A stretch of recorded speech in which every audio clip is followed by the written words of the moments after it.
बंधु, आप में बैठे परमात्मा को प्रणाम। मानस आज के संदर्भ में रामचरितमानस के बाल कांड में ही गोस्वामी तुलसीदास जी ने साधु और असाधुओं के गुणों को, अवगुणों को अभिव्यक्त किया और उसे पहचाना। गोस्वामी तुलसीदास जी की देशना है कि हम पहचाने कि कौन साधु है और कौन असाधु है। इसलिए उन्होंने इनके गुणों, शाश्वत गुणों की चर्चा बड़े विस्तार से बालकांड में ही कर दी है। मेरे तो जीवन का अनुभव है कि ये जीवन एक सांप सीढ़ी है।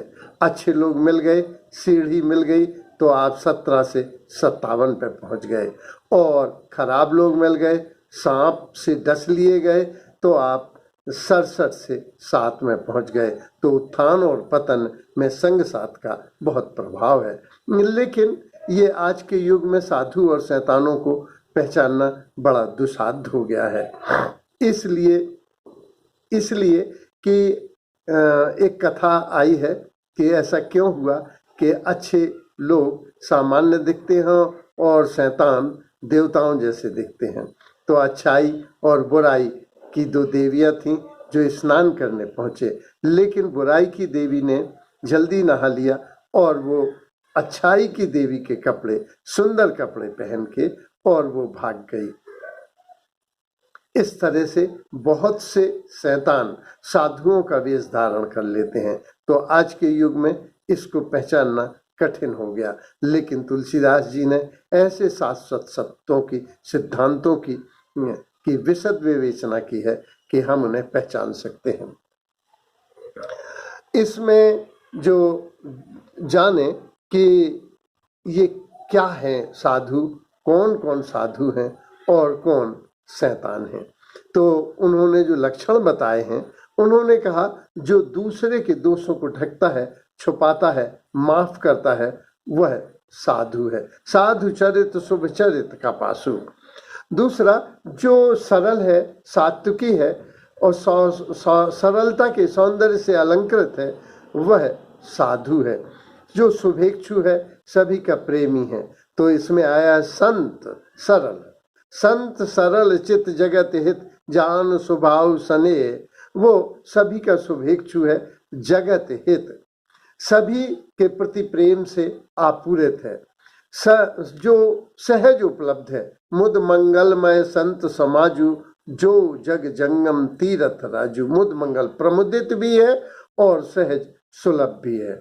इस तरह से जो शास्त्र संगत कर्म में आसक्त है, जो शास्त्र संगत कर्म, अपने कर्तव्य कर्मों में दृढ़ है, वह साधु है। इन्होंने लिखा, बट विश्वास अचल निज धर्म। उसका विश्वास अपने कर्तव्य कर्मों पर बना रहता है। ये विधि निषेध में ये गुणों को और अवगुणों को ये वेद में ज्ञान विवेक की दृष्टि से देखा जा सकता है।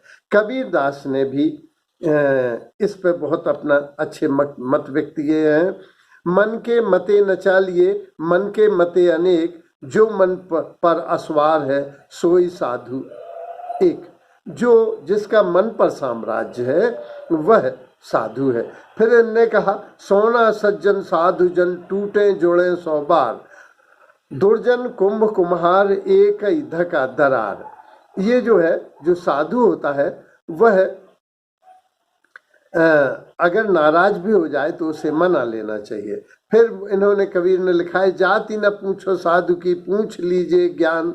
यानी साधु ऐसा चाहिए जैसा शुभ स्वभाव, सार सार को ग्रह करे, थोथा दे उड़ाए।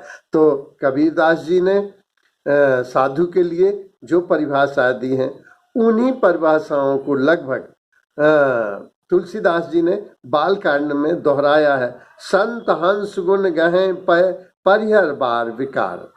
जो साधु होते हैं, वे अच्छे गुणों को ही ग्रहण करते हैं। साधु असाध सदन सुख सारी। जो साधुओं के साथ में रहता है, उसे साधुओं के गुण आते हैं। क्योंकि कथा आई है कि मंडन मिश्र से शंकराचार्य जब पहुंचे मंडला, तो उन्होंने पूछा कि शंकराचार्य का मकान कहाँ है, आवास कहाँ है। तो उन्होंने कहा जहाँ तोता और मैना भी दरवाजे पर वेदों के श्लोक कह रहे हों वो। तो संग साथ का पशु पक्षियों पर इतना अधिक प्रभाव पड़ता है, तो हम पुरुषों पर तो प्रभाव पड़ना स्वाभाविक है। फिर उन्होंने लिखा है कबीरदास ने, तुलसीदास जी ने, हान कुसंग सुसंगत लाऊ लोक वेद विदित सब काहू। लोक में और विदित में यह तय है कि अच्छे संग से लाभ होता है और बुरे संग से हान होती है।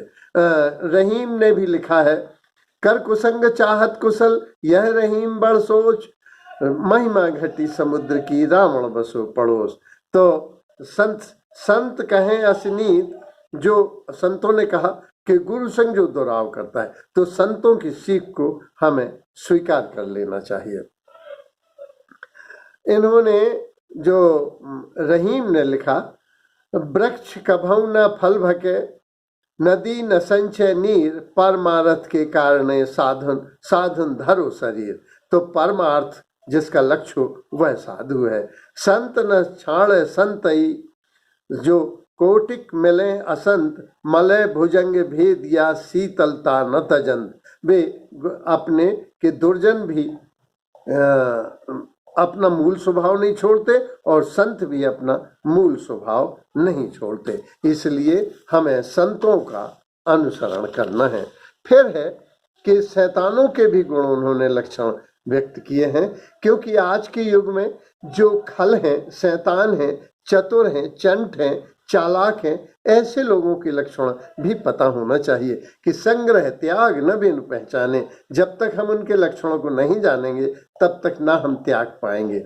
इसलिए जो पहले ही लक्षण इन्होंने बताया, जे बिन काज दायने बाएं, जो बिना काज के ही दायने बाएं, मतलब दूसरों के हित में जो हानि देखते हैं।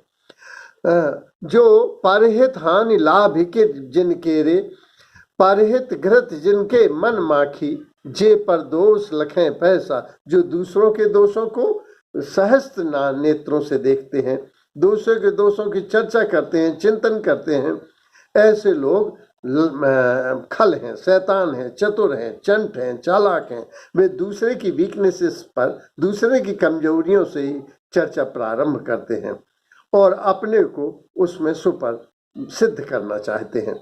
और वे क्रोधी स्वभाव के होंगे। तेज किसान रोष मही शेषा, वो जो उनका क्रोध में वे बहुत अधिक होंगे। अघ अवगुण, उनमें अवगुण बहुत होंगे वे, और अवगुणों के पापों के घर होंगे। अघ अवगुण धन धनी धनेशा।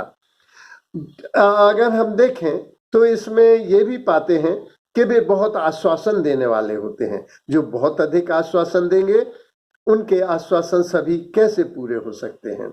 दूसरा, जो बहुत बोलने वाले हैं, बहुत वाचाल हैं या बहुत चुप हैं, तो वो। तीसरे, जो बहुत सध के बोलते हैं, धीमे से बोलते हैं, वह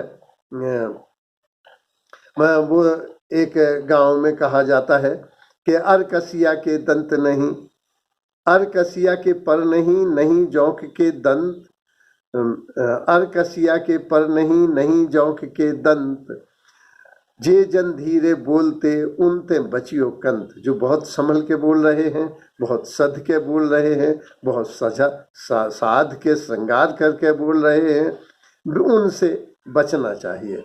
फिर बहुत से समस्याओं के जन्मदाता होते हैं।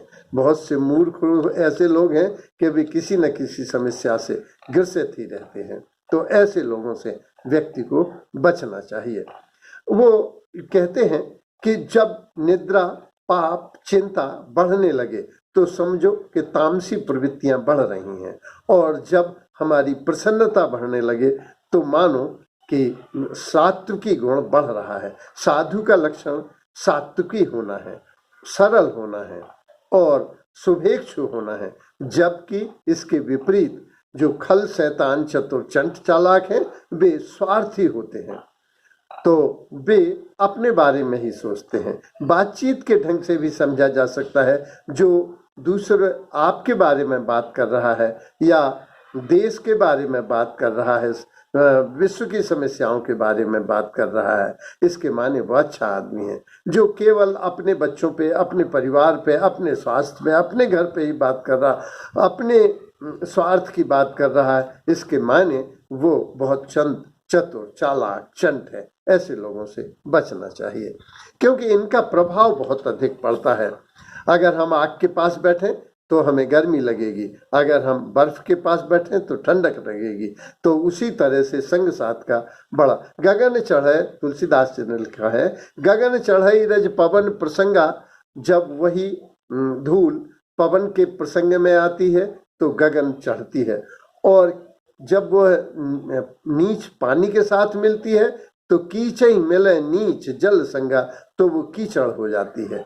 धूम कुसंगत कालिक होई जलद जग जीवन दाता। वही धुआं के साथ, उसी से जब वो मसी बनती है तो पुराण लिखा जाता है, और उसी से कालिक हो जाती है। धूमई तजय सहज करवाई, अगर प्रसंग सुगंध बसाई। वो अपनी उसको तज देता है कलुषता को, और जब वो अगर के प्रसंग में आता है तो वही सुगंधित हो जाता है।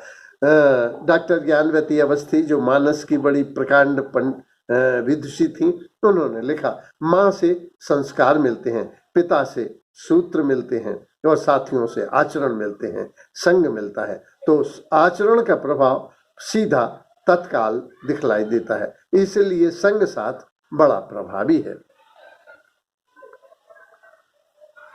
हमको अपने मित्रों के चयन में पूरा ध्यान रखना चाहिए कि हम किन का साथ कर रहे हैं, क्योंकि संगत ही गुण आता है और संगत ही गुण जाता है। इसलिए संगत का प्रभाव पड़ता है। धन्यवाद।